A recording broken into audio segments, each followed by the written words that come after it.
وسلم وصلی علیہ صلاۃ و سلام علیک یا سیدی یا رسول اللہ وعلی آلک و اصحابک یا حبیب اللہ۔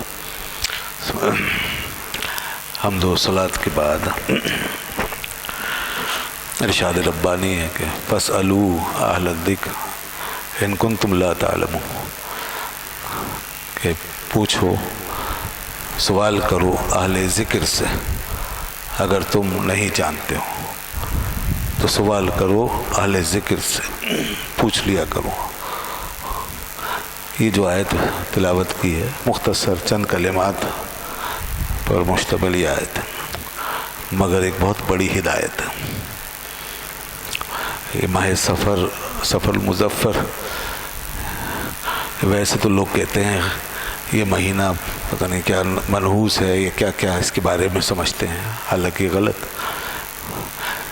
اس سفر کے مہینے میں تاریخی اعتبار سے بڑی اچھی نسبتیں پائی جاتی، اور ہماری علمی اور روحانی تاریخ کا سفر اس مہینے کے اندر نظر آتا ہے۔ سفر میں ہماری علمی اور روحانی تاریخ کا سفر ہے،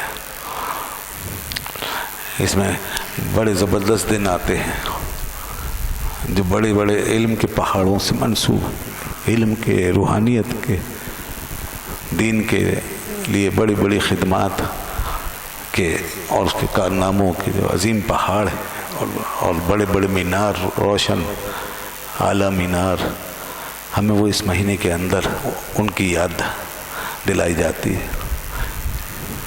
اسی مہینے میں حضرت داتا صاحب داتا علی حجویری رحمۃ اللہ علیہ کا عرس ہوتا سفر میں، پیر مہر علی شاہ صاحب رحمۃ اللہ علیہ کا عرس اس مہینے میں ہوتا۔ اسی مہینے کے اندر حضرت مجدد الفسانی رحمۃ اللہ علیہ کا عرس آتا ہے، ان کا یوم آتا ہے،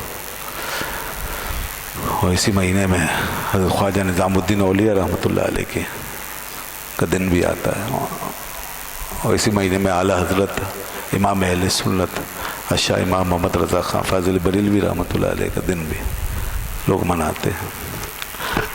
تو یہ تو بڑے بڑے علم کے روشن مینار ہیں۔ جب اس مہینے میں ایسی ایسی ہستیوں کا ذکر ہوتا ہے تو یہ مہینہ، اول تو کوئی مہینہ منحوس نہیں ہوتا، اور اگر کسی کے ذہن میں کوئی نحوست ہے تو ان بزرگوں کے ذکر اور ان کی یاد کے تو پھیلو نحوست ختم ہو گئی۔ تو علم کی بات ہے نا، علم اور علم سے تعلق اور رابطہ، اس کی نوعیت ہمارے معاشرے کی، اسلامی معاشرے کی ایک بڑی اہم بنیاد یہی ہے، جس کو قرآن پاک نے ڈیفائن کیا کہ لوگ جڑے رہیں، علم والوں سے جڑیں، اہل علم سے وابستہ رہیں، اور یہ وابستگی بھی محض عقیدت و محبت کی حد تک نہ ہو، بلکہ اس میں افادہ و استفادہ کا پہلو بھی ہو، ہمیں کچھ حاصل کرنے کا جذبہ ہو، سیکھنے کی لگن ہو، اور اہل علم کا جو مقصود ہے وہ پورا ہو۔ تو اس لیے اللہ تعالیٰ نے فرمایا فاسألوا، پوچھو، سوال کرو، پوچھو۔ پوچھنے والا کچھ چیزیں پہلے طے کر چکا ہوگا، پوچھنے والا جس سے پوچھے گا اس سے متعلق ہوگا، اس سے جڑا ہوا ہوگا، اس کے ساتھ اس کو لگاؤ ہوگا، اس کے اوپر اس کا اعتماد ہوگا، اس کے ساتھ اس کی دوستی، تعلق، اس کی صحبت ہوگی، اور اس کے ساتھ اس کے دل میں محبت ہوگی، عقیدت ہوگی۔ یہ سب چیزیں ہوں گی نا، تبھی آدمی پھر سوال کرنے کی طرف بڑھتا۔ تو گویا سوال کرو کا مطلب یہ ہے کہ ساری چیزیں پہلے جوڑ لو، یہ رابطے جوڑ لو، اور ان سے جڑ جاؤ۔ کس سے؟ اہل علم سے۔ اور یہ بہت اہم چیز، بہت اہم معاملہ ہے کسی سوسائٹی کے لیے، کسی معاشرے کے لیے۔ اسلامی سوسائٹی تو اسی چیز کا نام ہے۔ مسلمان اسی وقت مسلمان رہ سکتا ہے جب اس کے یہ روابط ہوں، اس کا تعلق ہو، اہل علم سے رشتہ جڑا ہوا۔ اس لیے رسول اللہ صلی اللہ علیہ وسلم فرمایا تھا کہ جس کی یہ روابط نہیں ہے، جس کا یہ تعلق نہیں ہے، جس کا کوئی واسطہ لینا دینا نہیں ہے تو فتہلک، وہ ہلاک ہو جائے گا، وہ ہلاک ہو جائے گا۔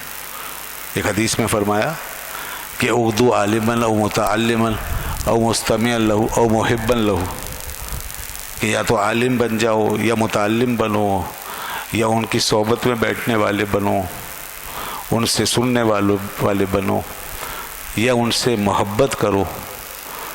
فرمایا ولا تکن الخامس، اور پانچویں صورت مت بننا فتہلک کو، ورنہ تم ہلاک ہو جاؤ۔ پانچویں صورت اگر اختیار کرو گے تو تم ہلاک ہو جاؤ۔ تو یہ ہے حدیث، جس سے پتہ چلا کہ یہ روابط ضروری ہے، اور قرآن نے ان ساری چیزوں کو فاسألوا کہہ کے بیان فرما، فاسألوا، پوچھو، سوال کرو۔ دوسری بات یہ کہ حوصلہ افزائی کی گئی ہے، اور علم کی تجسس پر، علم کی طلب پر، اس کی تحصیل پہ ابھارا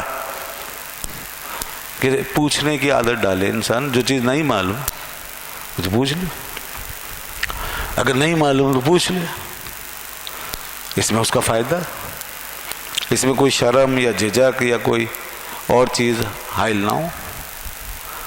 بڑا ہو، چھوٹا ہو، امیر ہو، غریب ہو، کوئی ہو، اگر نہیں معلوم اور کسی اور کو معلوم ہے تو ان دونوں کا تعلق یہ ہونا چاہیے کہ ایک بتانے والا اور ایک جاننے والا، ایک سوال کرنے والا اور ایک جواب دینے والا، یہ تعلق ضروری ہے۔ یہ لنک جب رہے گا معاشرے میں تو علم خود بخود پھیلے گا، اس سے علم پھیلے گا، اس سے اچھی چیزیں پھیلیں گی، اور وہ جو سینوں میں علم چھپا رہ گیا، دبا رہ گیا، وہ علم لوگوں تک پہنچ جائے گا۔ آج کل تو خیر اتنے ذرائع اور وسائل ہماری مدد کے لیے موجود ہیں کہ ہم اس سے کام لے تو ہر وقت اس عمل کو کنٹینیو رکھ سکتے ہیں۔ یعنی ایک آدمی ہر وقت پوچھ سکتا ہے، ایک آدمی ہر وقت جان سکتا ہے، ہر وقت کوشش کر سکتا ہے، نہ کوئی دن کا نہ کوئی رات، اور بتانے والا بھی ہر وقت بتا سکتا ہے، 24 گھنٹے اس کا بھی سلسلہ جاری ہے۔ یہ وہ دور ہے، اب مواصلات کا دور ہے، کمیونیکیشن کا دور ہے، اس میں ہر وقت آدمی چاہے تو اپنے علم کو مسلسل بڑھاوا دیتا رہے۔ تو اس لیے فرمایا، قرآن نے تو پہلے ہی کہہ دیا فاسألوا، پوچھو اور سوال کرو۔ رسول اللہ صلی اللہ علیہ وسلم نے اس چیز کو لوگوں کے دلوں میں اور ذہنوں میں ایسا جاگزی فرما دیا تھا کہ جو بھی ضرورت کی چیز ہوتی تھی، اہم بات ہوتی تھی، لوگ اس کو پوچھے بغیر رہتے نہیں تھے۔ قرآن پاک نے ان کے سوالوں کی اہمیت کو اجاگر کرنے کے لیے ایک سے زیادہ مقامات پر یہ فرمایا، یا سلونکا، یا سلونکا، یا سلونکا، یہ آپ سے سوال کرتے ہیں، یہ آپ سے پوچھتے ہیں، یہ آپ سے پوچھتے ہیں، یہ آپ سے پوچھتے ہیں، تاکہ پوچھنے والا، سوال کرنے والا معاشرہ بنے۔ آپ نماز میں تلاوت کرتے ہیں انہی آیتوں کی، تو اس وقت بار بار ہم معنی نہیں سمجھ رہے ہوتے، اگر معنی سمجھے تو ہمیں پتہ چلے کہ کیا کہا جا رہا ہے، کسی کے پوچھنے کا قصہ بتایا جا رہا ہے، وہ پوچھتے ہیں۔ تو اس چیز کی حوصلہ افزائی کی گئی، سوال کرو، پوچھو۔ اور دیکھیے جو لوگ نہیں پوچھتے اور نہیں سوال کرتے، جو بیٹھے رہ جاتے ہیں، وہ بڑے نقصان میں پڑ جاتے ہیں، اور ان کا دینی لحاظ سے بھی دنیاوی لحاظ سے بڑا نقصان ہو جاتا ہے۔ یہ بھی ایک تربیت کا معاملہ ہے۔ بچے کو شروع سے ہی اسکولوں میں، مدرسوں میں، اسکولوں میں، کالجوں میں، یونیورسٹیز میں، اور اسی طرح گھر میں یہ چیز بچوں کو تعلیم کے ساتھ ساتھ ہی ان کے اندر پیدا کی جائے گا، سوال کرو، پوچھو۔